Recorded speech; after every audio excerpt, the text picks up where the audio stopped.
जाए तो जाए कहाँ। आज की इस छीना झपटी और भागदौड़ वाले माहौल में जीना लगभग मुश्किल ही हो गया है। सब अपने अपने नियमों से बंधे हैं, पर एक का नियम दूसरे को तकलीफ भी पहुंचा देता है। हमारे एक बुजुर्ग थे, वे अक्सर हमें समझाया करते थे कि जीवन में किसी न किसी नियम का पालन इंसान को अवश्य करना चाहिए। कोई भी नियम, कोई भी उसूल, जैसे कि मैं झूठ नहीं बोलता, मैं हर किसी से हिलमिल नहीं सकता, या मैं हर किसी से हिलमिल जाता हूँ। हर चीज का हिसाब किताब रखना चाहिए या हर चीज का हिसाब किताब नहीं रखना चाहिए। नियम का अर्थ कि कोई ऐसा काम जिसे आप अवश्य करना चाहें, जिसे किए बिना आपको लगे कुछ कमी रह गई है। मैं अक्सर आसपास देखता हूँ और कभी कभार महसूस भी होता है कि पक्का नियम जिसे हम जीते मरते निभाते हैं वो हमें बड़ी मुसीबत से बचा भी लेता है। हमारे एक मित्र हैं जिनकी पत्नी पिछले 10 साल से सुबह सैर करने जाती थी। 2-3 पड़ोसिनें भी कभी साथ होती थी और कभी नहीं भी होती थी। देखा ना कुसुम, भाभी रोज सुबह सैर करने जाती हैं, तुम भी साथ जाया करो। जरा तो अपनी सेहत का ख्याल रखो। सुबह सैर करने जाना मुझे अच्छा नहीं लगता। सफाई कर्मचारी सफाई करते हैं तो सड़क की सारी मिट्टी गले में लगती है। जगह जगह कूड़े के ढेरों को आग लगाते हैं, गली में सभी सीवा भर जाते हैं। सुबह ही सुबह कितनी बदबू होती है।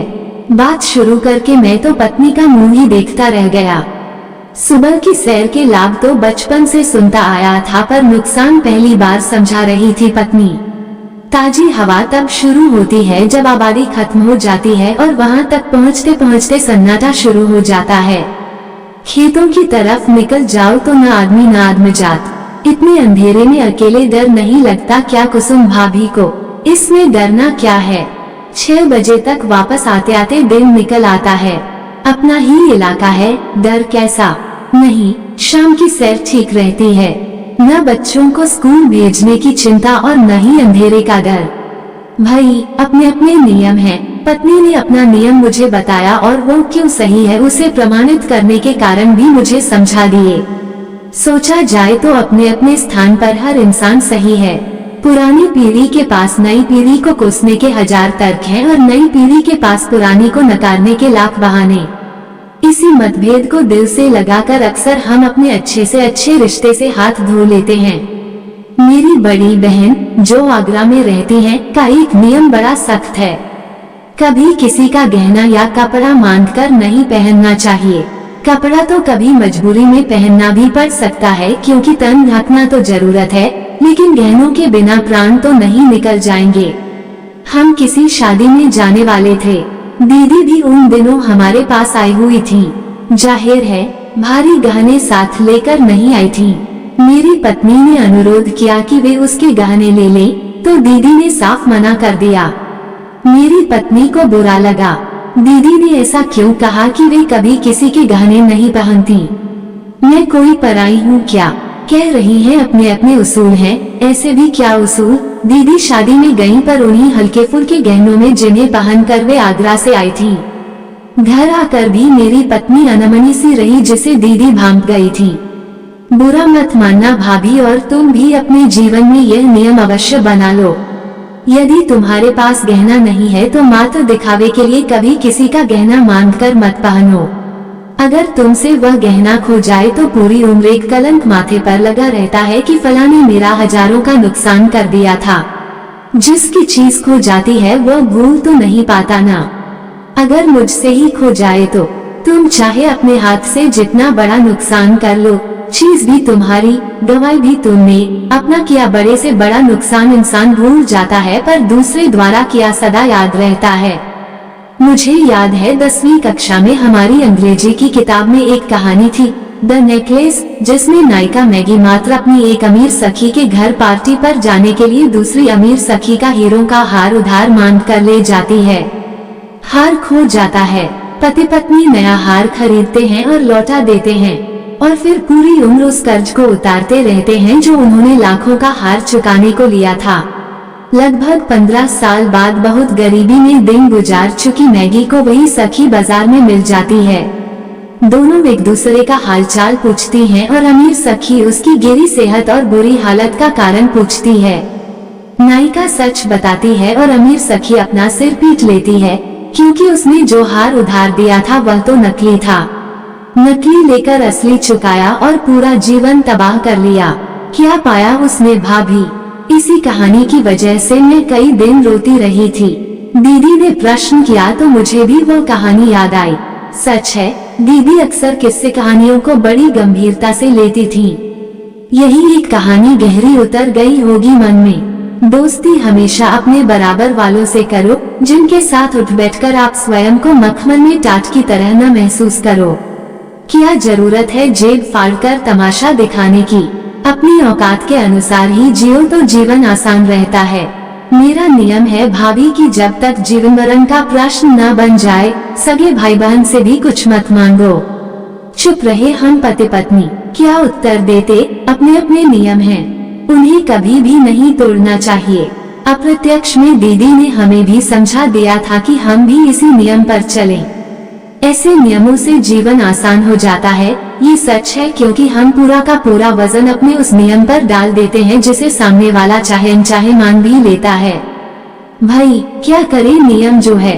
रवि साहब किसी का जूठा नहीं खाते। क्या करे भाई, नियम है न इनका। वैसे एक घूंट मेरे गिलास से पी लेते तो हमारा मन रह जाता। अब कोई इनसे पूछे कि जूठा पानी अगर रवि साहब पी लेते तो इनका मन क्यों रह जाता? इनका मन हर किसी के नियम तोड़ने को बेचैन भी क्यों है?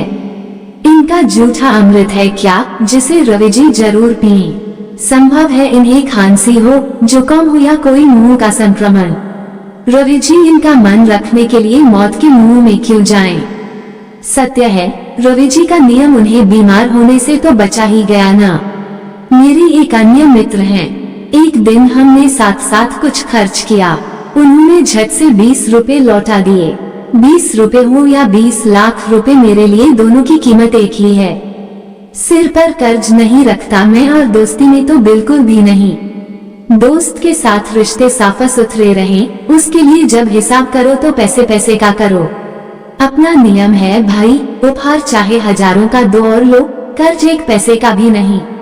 यही पैसा दोस्ती में जहर घोलता है। चुप रहा मैं, क्योंकि उनका ये पक्का नियम मुझे भी तोड़ना नहीं चाहिए। सत्य भी यही है कि अपनी जेब से बिना वजह लुटाना भी कौन चाहता है। हमारी एक मौसी बड़ी हिसाब किताब वाली थी। वे रोज शाम को खर्च की डायरी लिखती थी। बच्चे अक्सर हंसने लगते, वे भी हंस देती थी। घर में एक ही तनख्वाह आती थी। कंजूसी भी नहीं करती थी और फजूल खर्ची भी नहीं। रिश्तेदारी में भी अच्छा लेन देन करती। कभी बात चलती तो वे यही कहती थी, अपनी चादर में रहो तो क्या मजाल की मुश्किल आए। रोना तभी पड़ता है जब इंसान नियम से न चले। जीवन में नियम का होना बहुत आवश्यक है। हमारी एक बहनोई है, हमसे दूर रहते हैं, इसलिए कभी बाहर ही मिलना होता है। एक बार शादी में मिले, गपशप में दीदी ने उलाहना सा दे दिया। सबसे मिलना इन्हें अच्छा ही नहीं लगता। दीदी बोली, गिने चुने लोगों से ही मिलते हैं। कहते हैं कि हर कोई इस लायक नहीं जिससे मेलजोल बढ़ाया जाए। ठीक ही तो कहता हूँ सोम भाई, अब आप ही बताइए, बिना किसी को जांचे परखे दोस्त बनाओगे तो वही हाल होगा न जो संजय दत्त का हुआ। दोस्ती यारी में फंस गया बेचारा। अब किसी के माथे पर लिखा है क्या कि वह चोर चक्का है या आतंकवादी। अपना तो नियम है भाई, हाथ सबसे मिलाते चलो, लेकिन दिल मिलाने से पहले 1000 बार सोचो। आज शाम मैं घर आया तो विचित्र ही खबर मिली। आपने सुना नहीं? आज सुबह कुसुम भाभी को किसी ने सराय के बाहर जख्मी कर दिया। उनके साथ 2 पड़ोसिनें और थीं। कानों के टॉप्स खींचकर धक्का दे दिया, सिर फट गए। तीनों अस्पताल में पड़ी हैं। मैंने कहा था ना कि इतनी सुबह सैर को नहीं जाना चाहिए। क्या सच? अवाक रह गया मैं। और नहीं तो क्या, सोना ही दुश्मन बन गया। नशेड़ी होंगे कोई, गंदा सा दिखाया और अंगूठियां उतरवा ली। तीनों से टॉप्स उतारने को कहा। तभी दूर से कोई गाड़ी आती देखी तो कानों से खींच कर ही ले गए। आप कहते थे ना, अपना ही इलाका है, तुम भी जाया करो। निरुत्तर हो गया मैं। मेरी नजर पत्नी के कानों पर पड़ी। सुंदर नग चमक रहे थे। उंगली में अंगूठी भी 10,000 की तो होगी ही। अगर इसने अपना नियम तोड़कर मेरा कहा मान लिया होता तो इस वक्त शायद ये भी कुसुम भाभी के साथ अस्पताल में होती।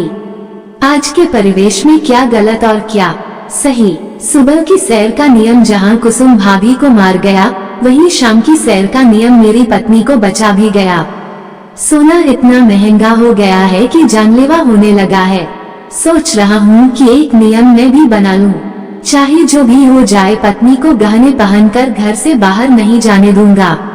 परेशान हो गई थी पत्नी। नकली गहने पहने तो कौन सा जान बच गई। कुसुम भाभी के टॉप्स तो नकली थे, अंगूठी भी सोने की नहीं थी। उन्होंने कहा भी कि भैया सोना नहीं पहना है, तो क्या कहा उन्होंने? बोले ये देखने का हमारा काम है, ज्यादा नानुकर मत करो। क्या जवाब दूं मैं? आज हम जिस हाल में जी रहे हैं उस हाल में जीना वास्तव में बहुत तंग हो गया है। खुलकर सांस कहाँ ले पा रहे हैं हम। जी पाएं उसके लिए इतने नियमों का निर्माण करना पड़ेगा कि हम कहीं के रहेंगे ही नहीं। सिर्फ नियम ही होंगे जो हमें चलाएंगे, उठाएंगे और बिठाएंगे। रात में हम दोनों पति पत्नी अस्पताल गए। कुसुम भाभी के सिर की चोट गहरी थी, दोनों कान कटे पड़े थे, होश नहीं आया था। उनके पति परेशान थे। सीधा सादा जीवन जीते जीते ये कैसी परेशानी चली आई थी। ये बेचारी तो सोना पहनती ही नहीं थी, पीतल भी पहनना भारी पड़ गया। अब इन हालात में इंसान जिए तो कैसे जिए? सोम भाई कभी किसी का बुरा नहीं किया इसने, इसी के साथ ऐसा क्यों? वे मेरे गले से लगकर रोने लगे थे। मैं उनका कंधा थपथपा रहा था। उत्तर तो मेरे पास भी नहीं है। कैसे जिए हम? जाएं तो जाएं कहां? कितना भी संभल कर चलो, कुछ न कुछ ऐसा हो ही जाता है कि सब धरा का धरा रह जाता है। आपको ये कहानी कैसी लगी हमें कमेंट कर जरूर बताएं। इसी तरह की अच्छी कहानियाँ आप यहाँ पर पढ़ सकते हैं। यहाँ उपस्थित शिक्षाप्रद कहानियाँ आपका मनोरंजन करने के साथ दिशा भी देंगी। तो बने रहिए हमारे साथ और हमारे प्रयास को सफल बनाएं।